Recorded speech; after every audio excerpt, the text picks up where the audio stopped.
vidéo de mémoire Thomas, prise je ne sais combien.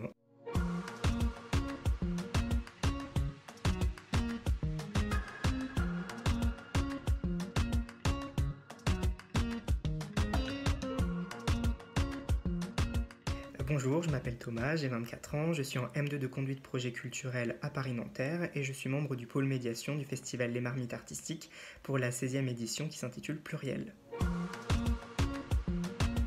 Alors l'année dernière, j'étais en M2 d'histoire contemporaine à Paris 1 et j'ai travaillé sur les artistes queer dans les galeries d'art parisiennes des années SIDA à nos jours.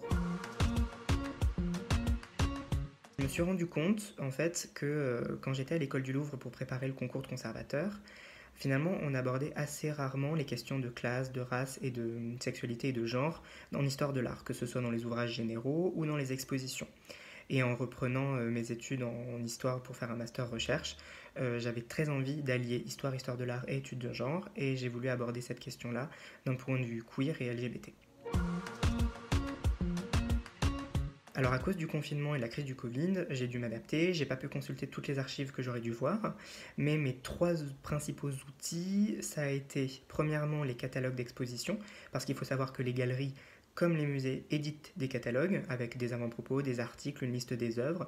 Ce n'est certes pas une somme scientifique aussi importante qu'un catalogue de musée, mais ça reste tout de même très intéressant et très important.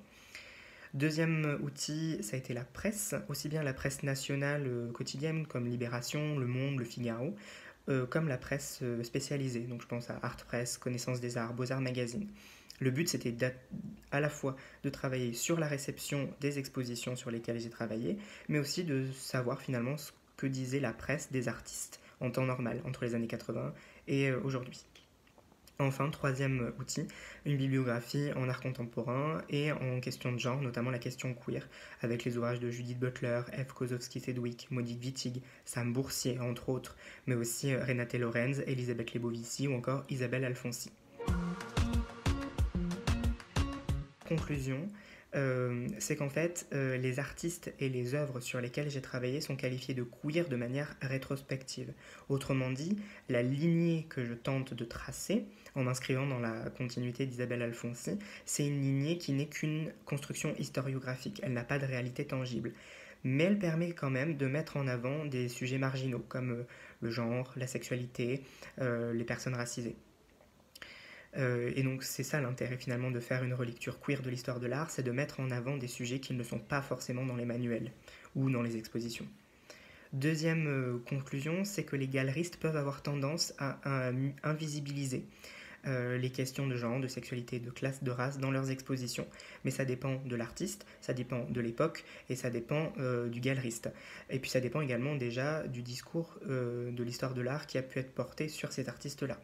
Mais d'une manière générale, on a quand même une certaine invisibilisation à cause du recours au white cube, qui est en fait l'espace d'exposition de la galerie, c'est-à-dire un espace blanc, aseptisé, qui ne permet pas en fait aux artistes de vraiment s'exprimer, puisque c'est une neutralité, un espace neutre, qu'on dit neutre, mais qui est une neutralité relativement masculine, bourgeoise, hétéronormée.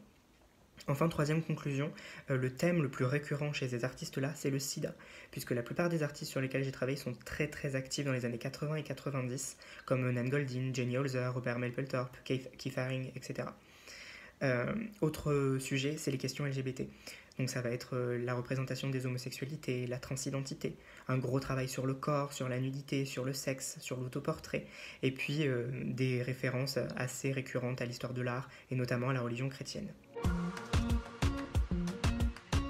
J'ai travaillé sur une exposition d'Andrés Serrano qui s'est tenue à la galerie Yvon Lambert en 2008, qui s'intitule Shit et qui en fait était une succession de gros plans d'excréments. Pluriel et donc répond finalement à la problématique du festival pour deux raisons. La première, c'est la volonté de relire l'histoire de l'art sous le prisme des études de genre. C'est la volonté du coup de donner de la place à des artistes ou à des sujets dans les œuvres qui ne sont pas forcément mis en avant dans les musées, dans les expositions, dans les manuels, ou alors ne le sont que depuis assez récemment. Et c'était vraiment ça que je cherchais à faire avec ce mémoire. C'était finalement de questionner les sujets des œuvres et de savoir si ces sujets-là étaient récurrents dans l'histoire de l'art. Enfin, la deuxième raison, c'est parce que la réalisation de ce mémoire m'a permis de réaliser énormément de choses d'un point de vue politique et social, et ça m'a donné envie de continuer dans cette voie-là, et de continuer à travailler en histoire de l'art, en études de genre, et notamment à réaliser dans le cadre du festival une conférence sur histoire de l'art et féminisme qui aura lieu le 1er avril.